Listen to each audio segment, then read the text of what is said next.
Nous ne savons comment nous exprimer devant toi, Seigneur. Le Dieu de grâce, le Dieu de gloire, le Dieu éternel. C'est toi que nous voulons servir et c'est toi que nous voulons adorer. Nous avons tant besoin de ton secours, ô Dieu, dans ce monde perturbé, dans ce monde déchiré, déchiré par la guerre, par la haine, déchiré par toutes sortes de cataclysmes et de malheurs. À qui irions-nous qu'à toi, Seigneur? Tu as les paroles de la vie éternelle. Et Seigneur, nous voulons entendre ta parole. Parle-nous encore, Seigneur, corrige-nous encore, Seigneur. Oh mon Dieu, combien nous sommes lents à apprendre, lents à comprendre, lents à obéir. Ta patience est pour nous salut. Où serions-nous aujourd'hui si tu n'avais eu patience envers nous? Seigneur, encore, aujourd'hui c'est un jour de grâce. Donne-nous de ne pas mépriser cette grâce, Seigneur. Donne-nous, Seigneur, au contraire de profiter de cette grâce alors qu'il est encore temps. Seigneur, ta parole est la vérité. Et nous te demandons qu'à cet instant, tu nous parles encore. Tu nous exhortes et tu nous mettes en face de nos consciences. Merci, Père. Nous lirons dans l'Épître aux Romains, au chapitre 1er, à partir du verset 18 jusqu'au verset 24. Romains, chapitre 1, verset 18 à 24, il est écrit: La colère de Dieu se révèle du ciel contre toute impiété et toute injustice des hommes qui retiennent injustement la vérité captive. Car ce qu'on peut connaître de Dieu est manifeste pour eux, car Dieu le leur a manifesté. En effet, les perfections invisibles de Dieu, sa puissance éternelle et sa divinité se voient fort bien depuis la création du monde quand on les considère dans ses ouvrages.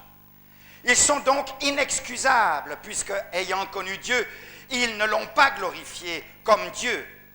Elles ne lui ont pas rendu grâce, mais ils se sont égarés dans de vains raisonnements, et leur cœur, sans intelligence, a été plongé dans les ténèbres. Se vantant d'être sages, ils sont devenus fous, et ils ont remplacé la gloire du Dieu incorruptible par des images représentant l'homme corruptible, des oiseaux, des quadrupèdes et des reptiles. C'est pourquoi Dieu les a livrés à l'impureté, selon les convoitises de leur cœur, en sorte qu'ils déshonorent eux-mêmes leur propre corps. En sorte qu'ils déshonorent eux-mêmes leur propre corps. Frères et sœurs, nous touchons au sida. Vous savez que cette semaine, il y avait la semaine mondiale du sida. Et les hommes cherchent toujours un moyen, un palliatif à leur péché, afin de pouvoir continuer à pécher et ne pas avoir les conséquences. Mais croyez-moi, frères et sœurs, il y a un Dieu dans la gloire, un Dieu qui juge, qui voit le cœur des hommes et qui connaît les pensées les plus secrètes. Ô homme, avec ta sagesse et ton intelligence, tu arrives à faire de grandes choses et à accomplir des choses étonnantes, il est vrai. Mais n'oublie pas que cette sagesse et cette intelligence, c'est Dieu qui te l'a donnée afin que tu l'utilises pour sa gloire. Mais toi, tu l'utilises pour des choses vaines, pour des choses futiles, pour des choses qui ne contribuent point à la vie. Dieu parle et Dieu parle encore. Comme je l'ai dit et je le répète, combien de fois nous l'avons dit ici, Dieu a donné à l'homme une intelligence, une autonomie. Dieu n'est pas un dictateur. Dieu place devant les hommes le chemin qu'il doit suivre. Il les exhorte et il leur fait connaître sa volonté. Et il leur laisse libre choix. Mais il leur dit et il les avertit comme il a fait à Adam, si tu manges de ce fruit, tu mourras. Et si tu suis la voie que tu suis aujourd'hui et demain, au lieu de venir à Dieu, tu en porteras les conséquences. Bien souvent, nous voulons jouir de la vie telle que nous l'entendons et nous ne sommes pas prêts à en subir les conséquences. Il existe des lois immuables, frères et sœurs, de cause à effet. J'aimerais encore vous lire un passage qui se trouve dans le livre de Jude, au chapitre 17 et au verset 6 du livre des Juges dans l'Ancien Testament. En ce temps-là, est-il dit, il n'y avait point de roi en Israël. Chacun faisait ce qui lui semblait bon. Juges 17, 6. Chacun faisait ce qui lui semblait bon. Nous vivons dans un monde submergé de problèmes. Des problèmes partout, des problèmes de tout genre. Des cataclysmes, la terre qui tremble, des milliers d'hommes et de femmes enfouis sous les ruines, non pas une fois, mais des dizaines de fois. Des raz-de-marée, des guerres, des révolutions, des haines, des pandémies. Une pandémie, c'est une épidémie qui envahit tout un continent, même toute la terre. Des crises économiques, des tentatives de contrôle mondial, des mondialisations dans la technique, dans le commerce. On se prépare pour le règne de l'Antéchrist. Voilà. La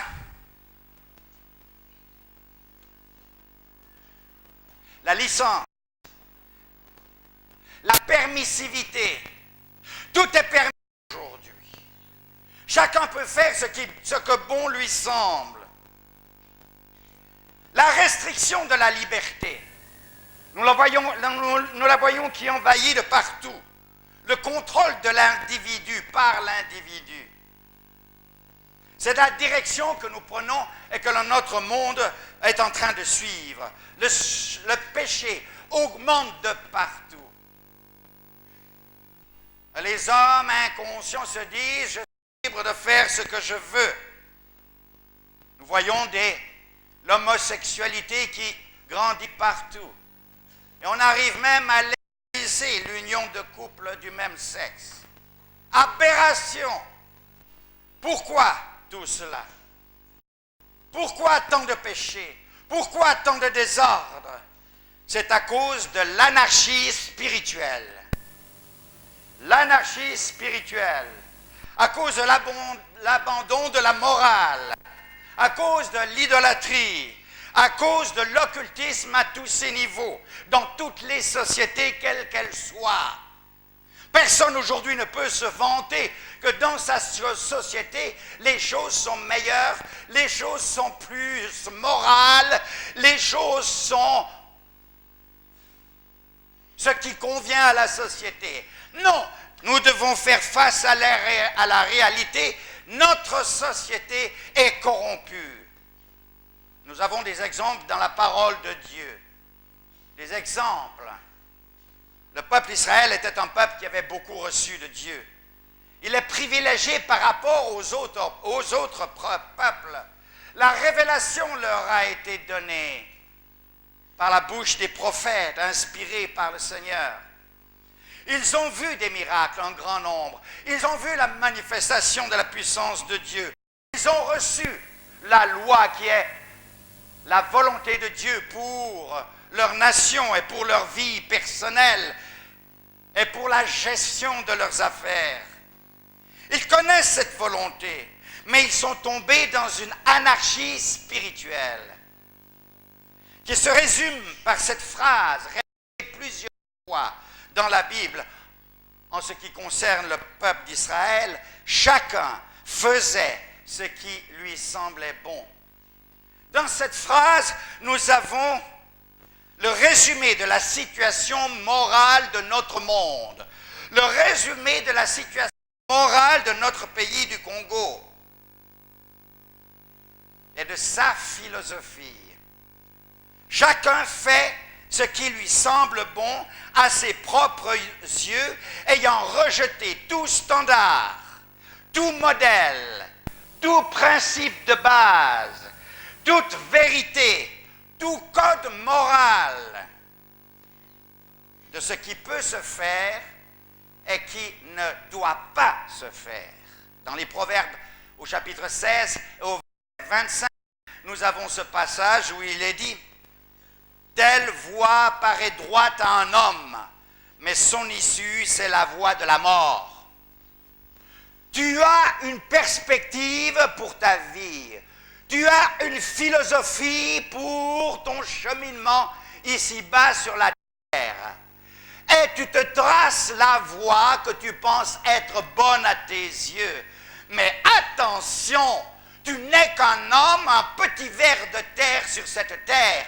Tu es incapable de savoir, même dans une heure, ce qui va se passer. Limité que tu es, tu connais le passé et l'histoire, mais tu ne connais pas le futur, même le lendemain. Tu peux plus ou moins prévoir et planifier, mais ton plan et tes prévisions peuvent être bouleversés d'un moment à l'autre. Incapable que tu es de pouvoir prévoir. Or, la Bible dit, telle voie paraît droite à un homme, mais son issue, c'est la voie de la mort. Ce que tu planifies, ce que tu veux faire, ce que tu projettes, n'est pas forcément ce qu'il y a de mieux et de meilleur pour toi. Faire ce qui nous semble bon. Triste philosophie.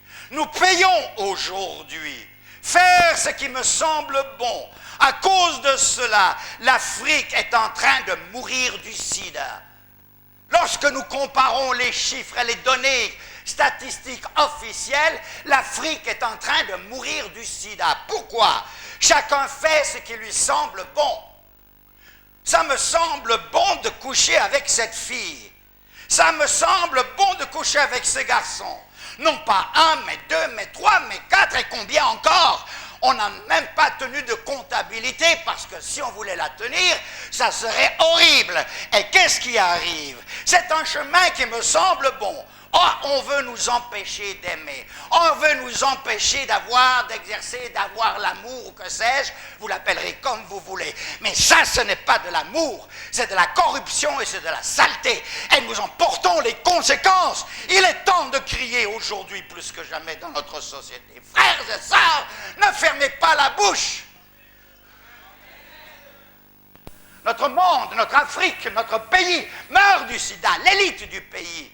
Les intellectuels du pays, ceux qui feront le pays demain, la jeunesse qui se lève et qui étudie à l'université, regardez comme ils vivent à leur propre niveau, avec toutes les filles qui couchent dans leur chambre. Et combien ont-ils? Combien n'ai-je pas vu dans mon bureau qui pleurent aujourd'hui? Pasteur, j'ai cette maladie qui commence à sangloter. Trop tard. Trop tard. Une voie qui te semble bonne à tes yeux, ça ne suffit pas. Pourquoi? Le péché est dans la chair, la corruption est dans la chair. Et la chair réclame le péché, réclame la souillure. Et Satan veut nous détruire, car Dieu a mis son image et son empreinte en nous. Et à cause de cela, révolté qu'il est contre Dieu, il est révolté contre sa création. N'écoutez pas ces mensonges. N'écoutez pas ces mensonges. Faire ce qui nous semble bon. Celui ou ceux qui se mettent sous cette loi, sous ces principes, ou qui vivent avec de tels principes, s'égarent sur des chemins de perversion. Rien n'est plus élastique que la perception humaine du bien et du mal. Voilà. Moi, je pense que ça ne suffit pas ce que tu penses. Qu'est-ce que Dieu pense? Je suis fatigué de ces gens qui disent, moi je pense que, la logique veut que, et nous devons faire, et quoi encore? La preuve, où en sommes-nous avec tous les principes et les idées lancées par combien de partis politiques, combien d'hommes et de femmes qui ont voulu bâtir une société sans Dieu? Nous n'arrivons qu'à la ruine et à la destruction, frères et sœurs. Il est temps de revenir à Dieu. Il est temps de nous repentir. Moi, je pense que, mon parti pense que, ma philosophie pense que, une voie qui te semble bonne à tes yeux, peut-être, mais qu'en fais-tu de la voie de Dieu, de ce que Dieu a voulu te dire et te communiquer? Rien n'est plus élastique que la perception humaine du bien et du mal. Tout dépend de l'éducation. La perception du bien et du mal que nous avons, c'est élastique. Ça dépend de l'éducation qu'on a reçue. Il y en a qui ont reçu une éducation lâche, avec de mauvais exemples. D'autres ont reçu une éducation avec discipline. Et leur perception du bien et du mal est tout à fait différente. Tout dépend de la culture. Mais bien sûr, la culture des Baluba ou de la culture des Mukongo, il y a bien des différences. La culture du Shaba ou de la culture de Kisangani, c'est bien différent. C'est pas vrai? Et quand tu as parlé de la culture des visages pâles avec la culture des visages foncés, il y a aussi une grosse différence. L'éducation est différente, la culture est différente, tout est différent. Donc, les valeurs diffèrent. Frères et sœurs, comment trouver la vraie valeur dans toutes ces valeurs qui diffèrent? Comment? Un seul critère, la parole de Dieu. La parole de Dieu. Oui, pour avoir la perception du bien et du mal, là, l'éducation ne suffit pas. La culture ne suffit pas. La coutume ne suffit pas. Beaucoup de gens placent la coutume au lieu des principes bibliques et de la parole de Dieu. Ma coutume, laisse ça de côté. Ça de côté, nous respectons nos ancêtres, certes, mais nous devons faire de nos ancêtres. L'opinion personnelle. Moi, je pense que peu importe ce que tu penses, qu'est-ce que Dieu pense?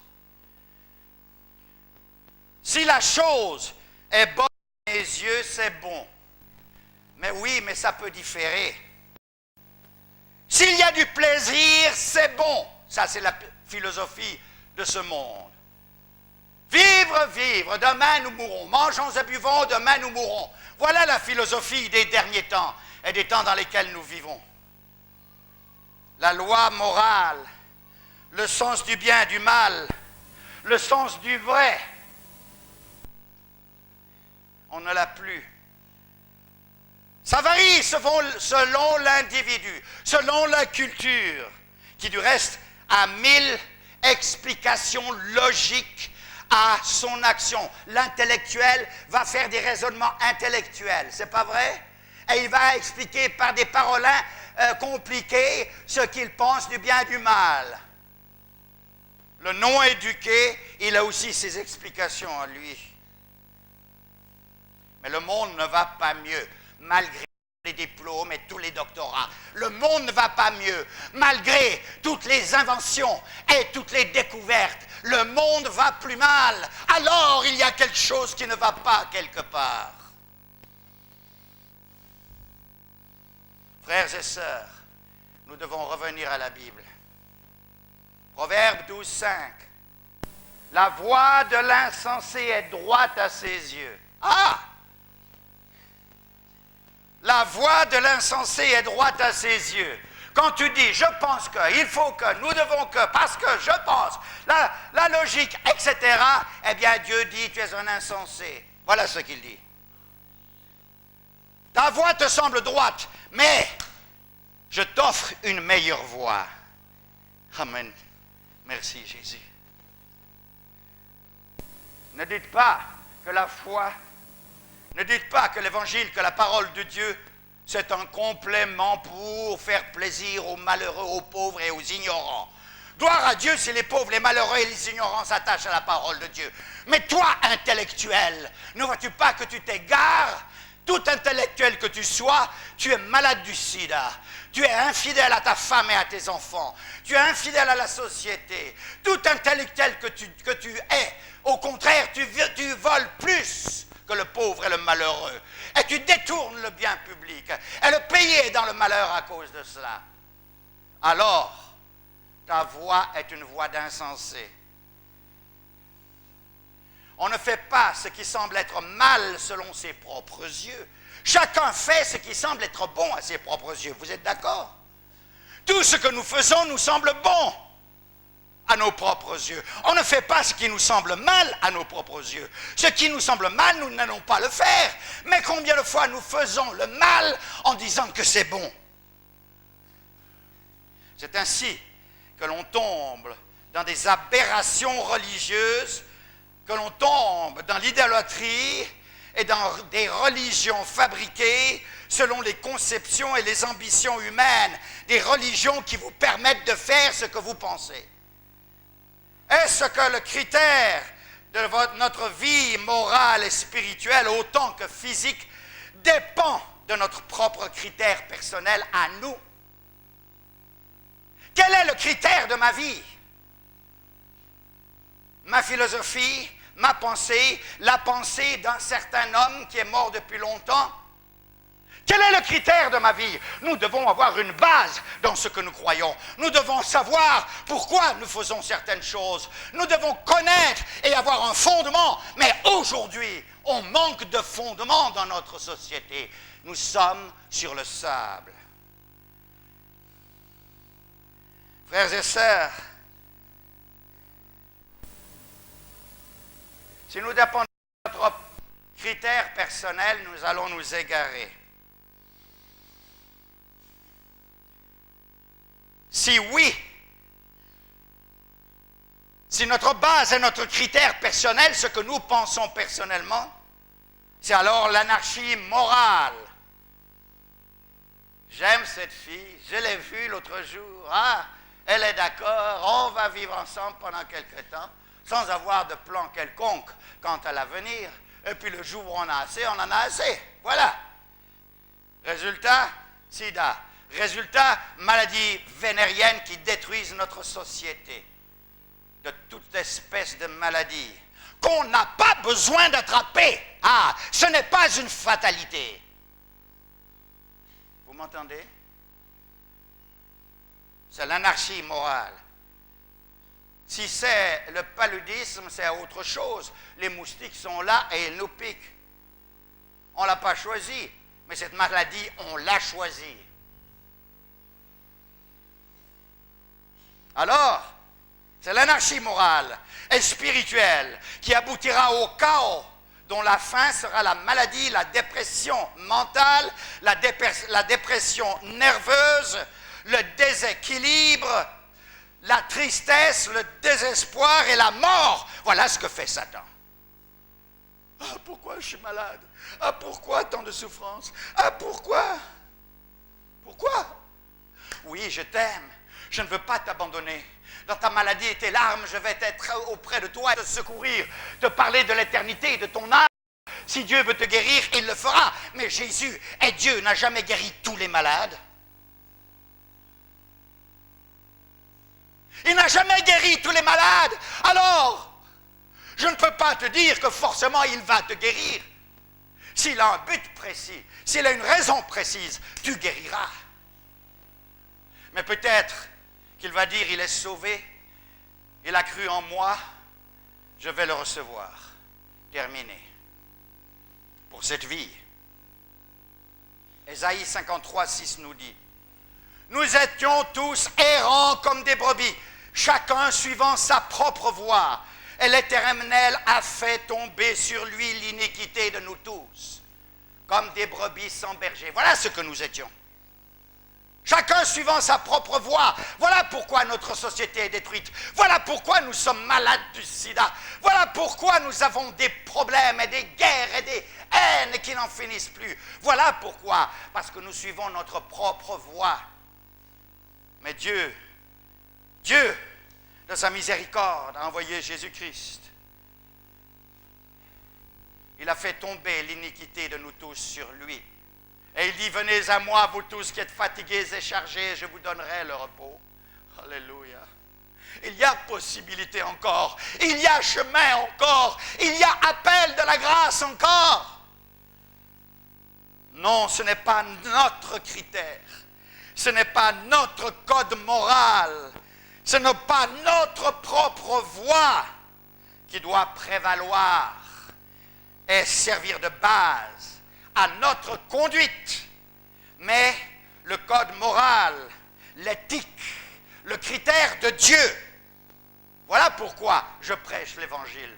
Afin que les hommes sachent, connaissent et choisissent le critère de Dieu, la volonté de Dieu pour sa créature, pour laquelle il veut le meilleur. Dieu ne veut pas notre malheur, Dieu veut notre bonheur. Il ne veut pas la guerre pour nous. Il ne veut pas que nous soyons pauvres et malheureux. Il ne veut pas que la société soit complètement en décrépitude et que l'argent n'ait plus de valeur. Il ne veut pas que nous soyons à pleurer. Il veut pour nous l'abondance. C'est vrai, j'y crois à l'abondance, mais pour avoir cette abondance, il y a un chemin à suivre. Et ça, les hommes ne veulent pas. Ils veulent l'abondance, beaucoup d'argent et beaucoup de biens pour jouir égoïstement, loin de Dieu, et faire leur propre volonté. Ça ne marche pas comme cela. Si chacun fait sa propre voie, il y a anarchie. Si chacun suit sa propre loi, il y a ruine morale de la société, il y a sida, et il y a mort. C'est ce qui s'est passé pour Israël, qui avait pourtant tout reçu de Dieu et pour lequel les promesses de Dieu devaient s'accomplir. Israël est un exemple pour nous. Ce que nous vivons nous-mêmes, Israël l'a vécu. L'histoire se répète. Il n'y a rien de nouveau sous le soleil, nous dit le livre de l'Ecclésiaste. En marchant de la sorte, on peut être convaincu, ou du moins on peut se convaincre que l'on fait ce qui est juste, que l'on fait ce qui est bien, ce qui est bon à ses propres yeux. En Israël, en ce temps-là, c'était une société remplie de violence, remplie d'idolâtrie, remplie d'immoralité vile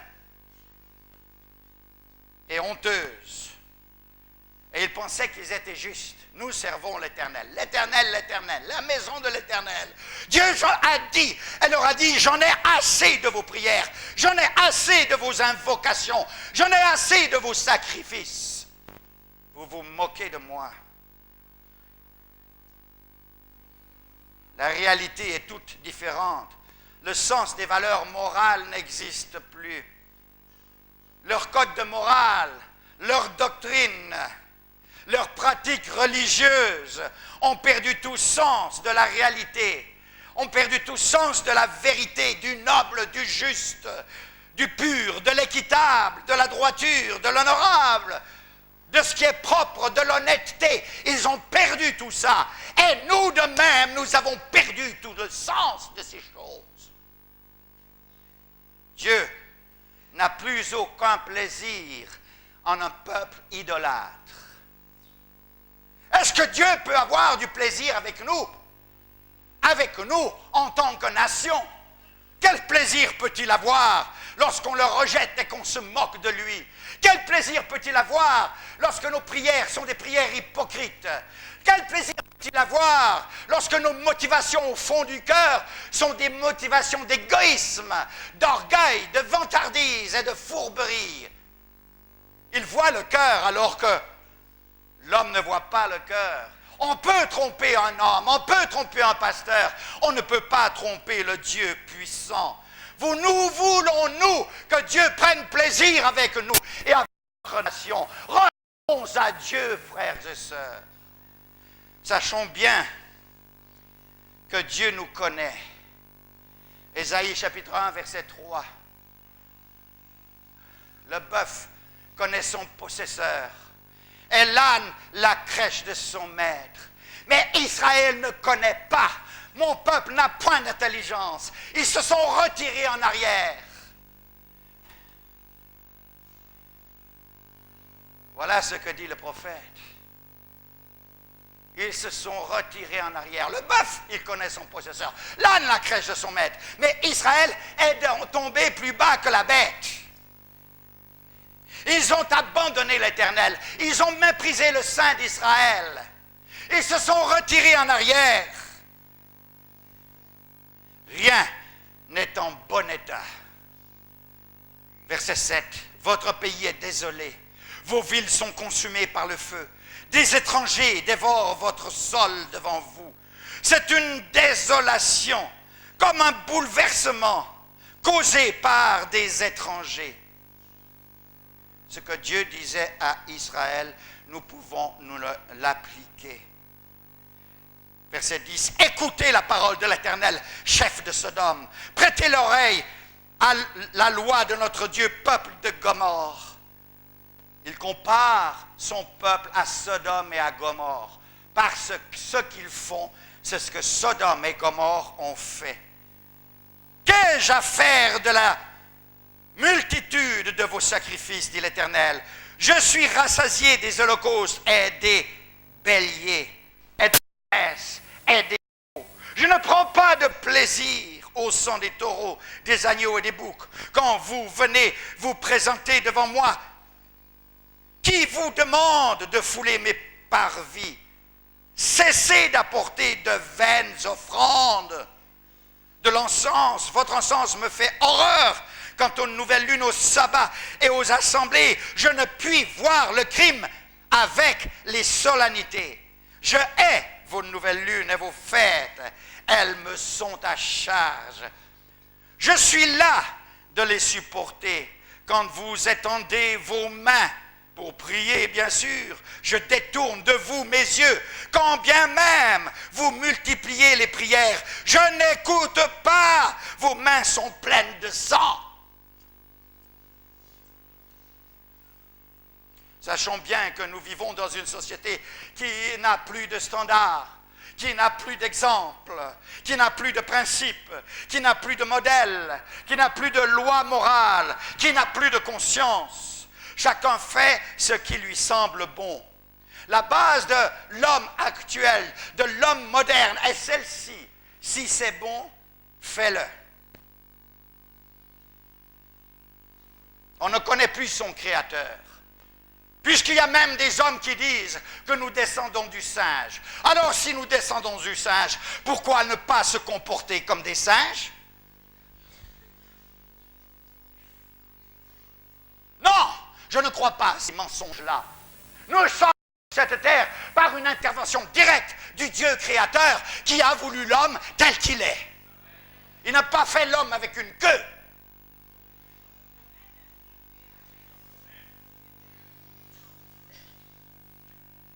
Quand l'anarchie spirituelle domine, il y a négation de Dieu. Et inévitablement une ruine morale. Une ruine morale suivie par une ruine physique. Si la maladie augmente à ce point dans le monde à tous les niveaux, ça vient de la déchéance morale. On voit le gain avant de voir le bénéfice de l'autre.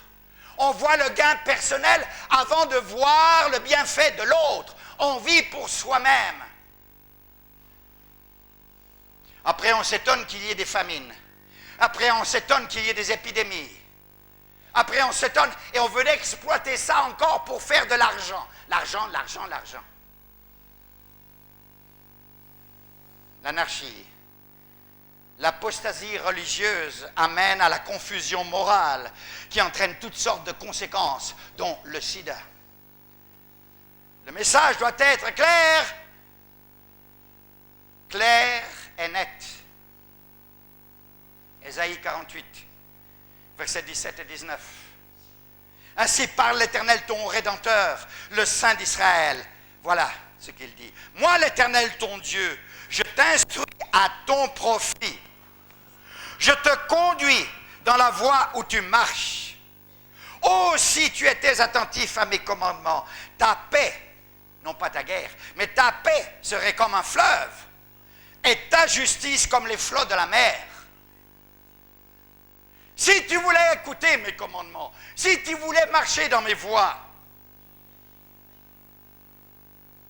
une religion fabriquée et adaptée selon ce qui semble bon.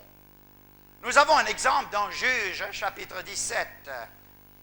Là, il est question d'Éphraïm, dont le nom était Mika. Il a volé à sa mère, pensez donc, il a volé à sa mère 1100 pièces d'argent.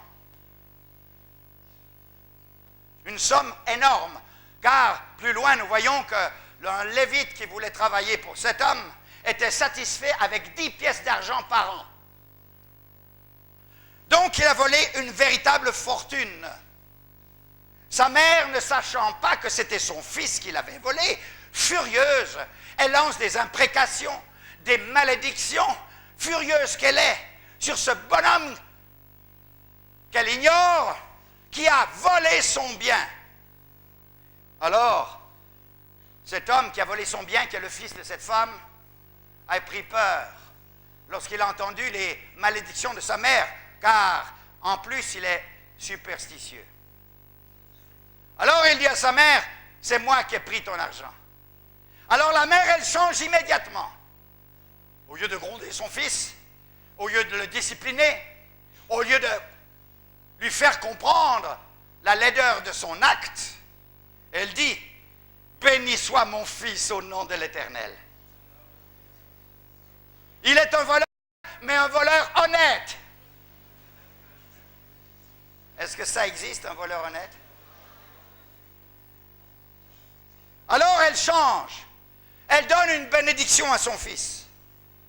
Une bénédiction, vous voyez, l'adaptation de la foi et des principes et de la moralité. C'est ce que nous voyons aujourd'hui. On adapte suivant les circonstances. C'est mon fils, donc je vais le bénir. La bénédiction est prononcée désormais, mais parce qu'elle est aussi superstitieuse. Ah, quand on est loin de Dieu, on est superstitieux. Elle prononce une bénédiction pour effacer les imprécations qu'elle avait exprimées contre le voleur, qui en l'occurrence était son fils. Et puis, elle consacre l'argent à l'Éternel. Oh, mais c'est que nous servons l'Éternel. Nous servons l'Éternel, le Dieu d'Israël. Oh oui, mais ils leur servent à leur façon, selon ce qui leur semble bon. On voit ça aujourd'hui, n'est-ce pas? Elle ne condamne pas son fils. Elle ne l'exhorte pas. Elle ne cherche pas à la ramener auprès de Dieu dans la crainte de l'Éternel. Mais elle le récompense en fabriquant avec cet argent 2 idoles pour glorifier l'Éternel. La triste chose qui se passe, elle peut être transposée à ce qui se passe dans notre temps aujourd'hui. Une adaptation selon la pensée personnelle des choses de Dieu, des choses saintes. Chacun suivant sa propre voie en matière de conscience, en matière de foi et en matière de doctrine. Elle n'a pas de valeur morale à transmettre à son fils. Seulement 2 idoles. Son enfant vole, il désobéit, elle le récompense. N'est-ce pas l'image de notre société d'aujourd'hui? Les enfants sont rebelles, ils ne sont jamais disciplinés, ils ne sont pas corrigés, ils grandissent comme de la mauvaise herbe.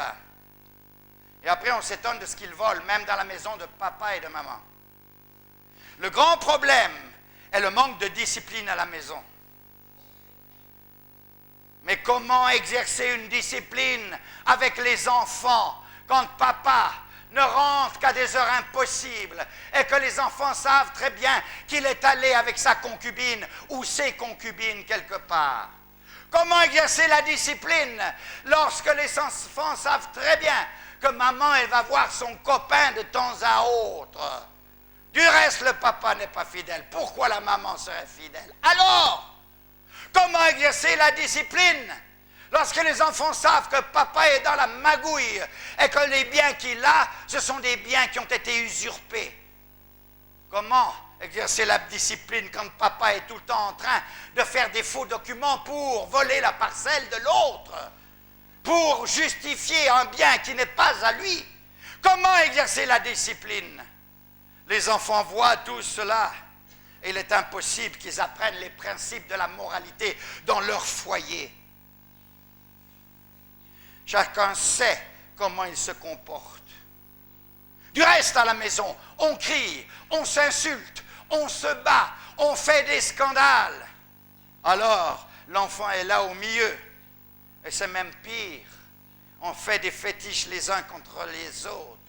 Il n'y a pas d'exemple. Il n'y a pas de modèle à suivre. Cet enfant va grandir. Maintenant, il va à l'université. Frères et sœurs, la base même de son éducation manque. Je préfère un homme qui ne va pas à l'université, mais qui a reçu une discipline vraie et juste à la maison, et qui va se comporter en homme digne. Il va être plus fort que l'autre. L'autre, il part sans base aucune. Il aura un diplôme, mais ça va faire un homme dangereux dans la société, car il n'a pas le fondement nécessaire pour sa vie. L'enfant n'a qu'un exemple de violence, d'infidélité, de parjure, de mensonge, d'engagement non respecté, de manipulation occulte à tous les niveaux. Cette mère, dans Juge 17, conduit son fils voleur dans l'idolâtrie. Un péché amène un autre. N'est-ce pas ce que nous faisons nous-mêmes? On se fabrique des religions selon nos propres critères, selon nos propres imaginations, selon nos propres fantaisies, de prétendues révélations adaptées à des systèmes de vie que nous voulons adopter et que nous voulons justifier avec la parole de Dieu. On justifie son divorce aujourd'hui en disant que c'est la volonté de Dieu. On a même eu des révélations. Femme, ce n'est pas la femme que tu dois suivre, tu l'as eue avant ta conversion. Donc maintenant, voilà la femme que tu dois avoir depuis que tu es converti. Ah oui, j'ai eu une révélation, Dieu m'a parlé, Dieu a parlé à tel prophète, et il m'a dit que aberration, déséquilibre, vulgarisation des choses saintes. Ils oublient que ce Dieu ne peut pas avoir deux paroles. Ils oublient que dans Malachie, chapitre 2, versets 14 à 16, il est dit « L'Éternel a été témoin entre toi et la femme de ta jeunesse, que tu as trahi, bien qu'elle soit ta compagne et la femme de ton alliance. Prenez donc garde en votre esprit que personne ne trahisse la femme de sa jeunesse, car haïssable est la réputation, dit l'Éternel, le Dieu d'Israël. » Est-ce que ce Dieu va te dire maintenant, tu peux divorcer de ta femme pour en avoir une autre, en disant que l'autre est belle que la première? Non, mes amis, c'est une aberration. Chacun suivant sa voie, son chemin, selon ce qui lui semble bon. Et ça, nous le voyons en matière de foi dans notre ville. Comme nous dit Romains 1, 28, 25, ils ont remplacé la vérité de Dieu par le mensonge. Ils ont adoré et servi la créature au lieu du Créateur. C'est ce qui se passe aujourd'hui. L'idolâtrie nous amène à toutes les déviations, à toutes les aberrations sexuelles, morales et tout, que nous voyons dans le monde aujourd'hui, accompagnées de la drogue, accompagnées de toutes les maladies sexuellement transmissibles.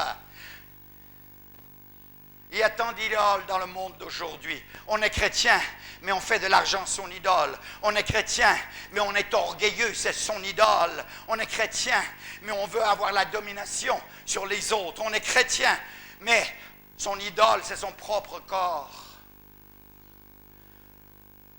Son commerce, c'est son idole.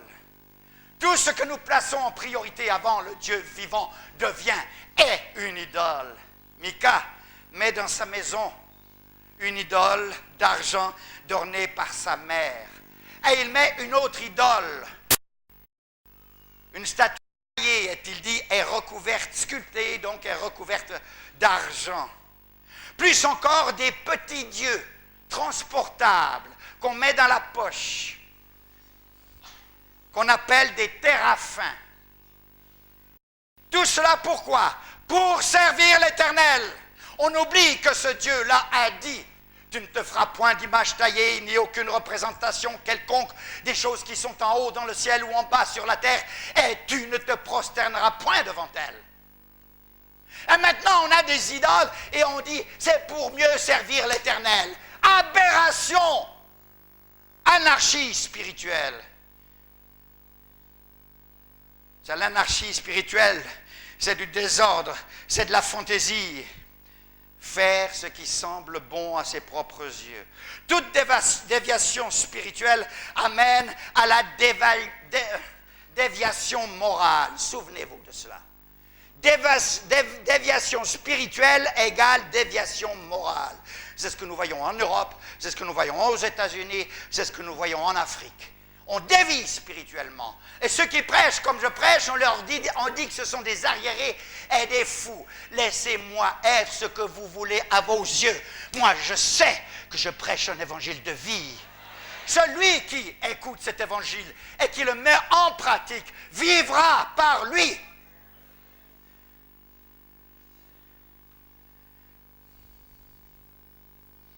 Oui, il y aura des déviations.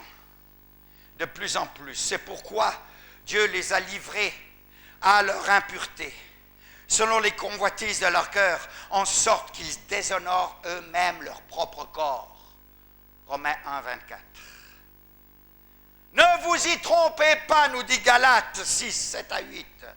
Ce qu'un homme aura semé, il le moissonnera aussi. Celui qui sème pour sa chair moissonnera de la chair la corruption, mais celui qui sème pour l'esprit moissonnera de l'esprit la vie éternelle. Ne vous y trompez pas. Frères, sœurs, si nous vous prêchons la vérité, alors croyez et vivez par elle. Si vous pensez que c'est le message, ne revenez plus ici. Que c'est le mensonge, ne revenez plus ici. Nous faisons ce qui nous semble bon à nos yeux. Nous servons la créature plutôt que le Créateur. Nous fabriquons notre propre religion.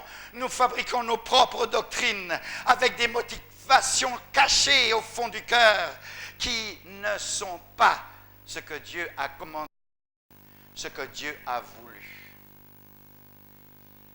Et ces motivations, la plupart du temps, ne sont pas avouables. Mais non! Ce sont des motivations de cupidité, de mauvais désirs, d'orgueil, de domination, qui sont autant d'idoles que nous avons placées dans notre maison et nous disons « je sers l'Éternel » et nous prétendons parler au nom de l'Éternel et nous prétendons avoir des révélations. Est-ce que Dieu peut dire quelque chose qui est contre sa parole? Constatez, Mika a été en premier un voleur. Puis, il a été un promoteur d'une nouvelle religion. Puis, il a été un idolâtre, en méprisant la parole de Dieu, qui a dit « Tu ne te feras point d'image taillée ». Il a établi un culte idolâtre dans sa maison, selon sa propre imagination. Il a établi une fausse prêtrise, car il a pris son fils et il l'a fait prêtre et sacrificateur de son culte. Et maintenant, il prétend servir l'Éternel. Est-ce qu'on ne voit pas ça ici? Dans notre ville de Kinshasa?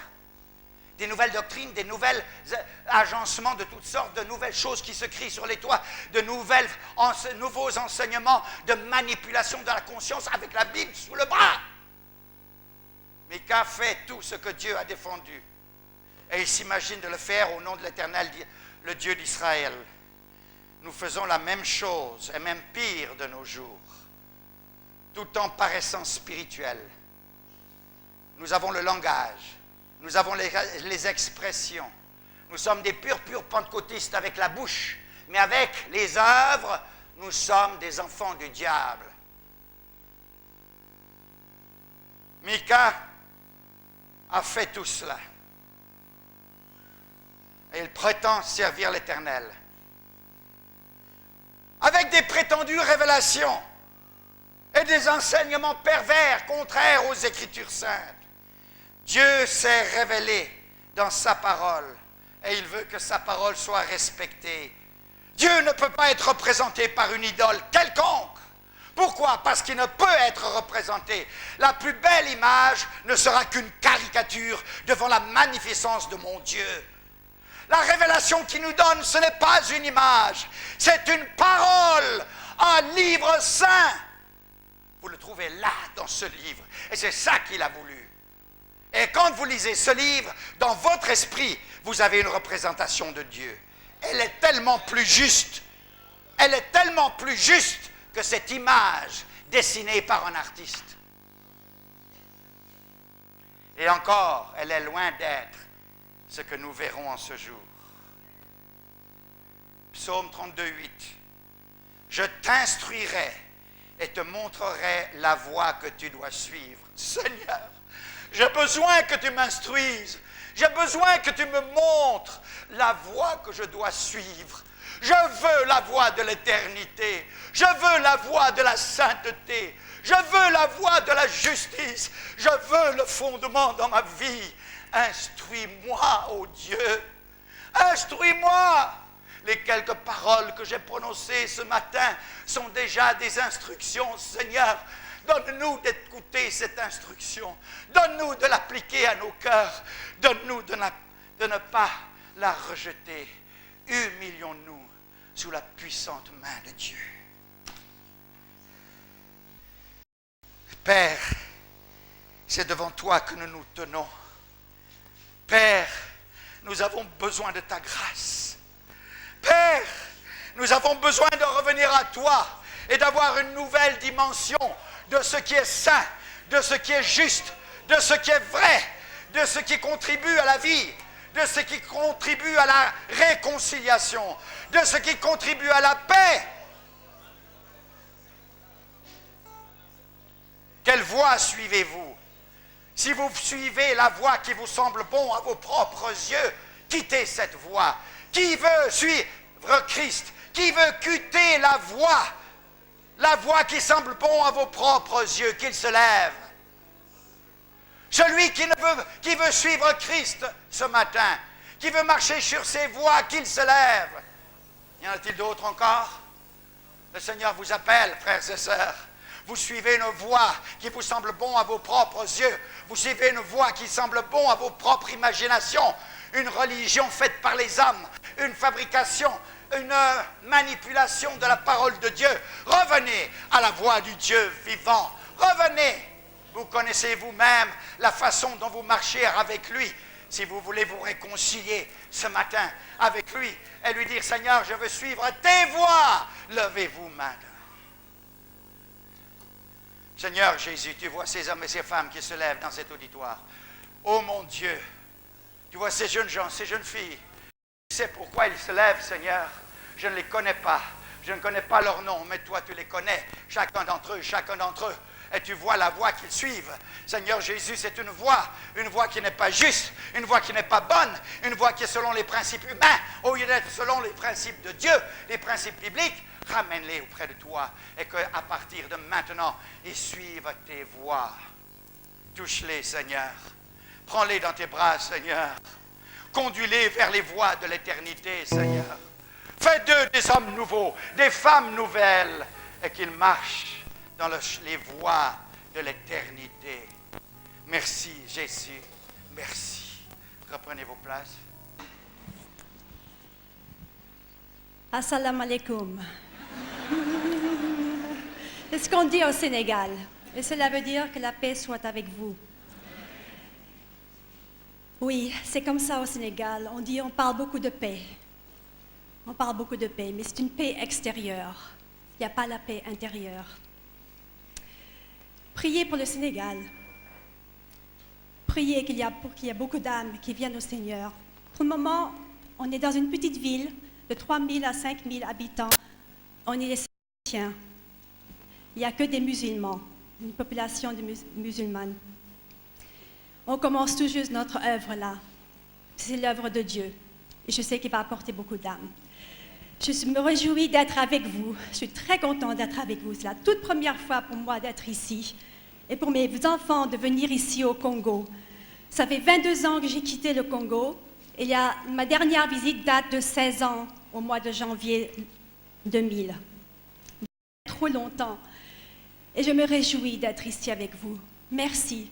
Merci pour votre amour que vous donnez pour le Seigneur, pour vos louanges, pour tout.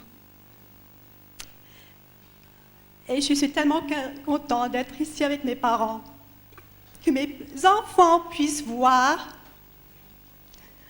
comment le Seigneur emploie mes parents. Ça, c'est une bénédiction. ils n'ont jamais vu une si grande église. Parce que notre église, chez nous, à Kébémer, c'est seulement notre famille pour le moment. Alors, c'est vraiment une joie que de louer le Seigneur avec vous et d'aimer le Seigneur avec vous. Merci.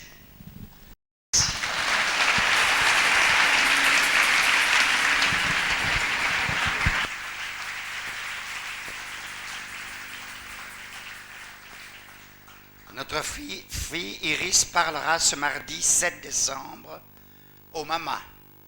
Alors maman, venez écouter notre fille qui va vous parler. Levons-nous s'il vous plaît.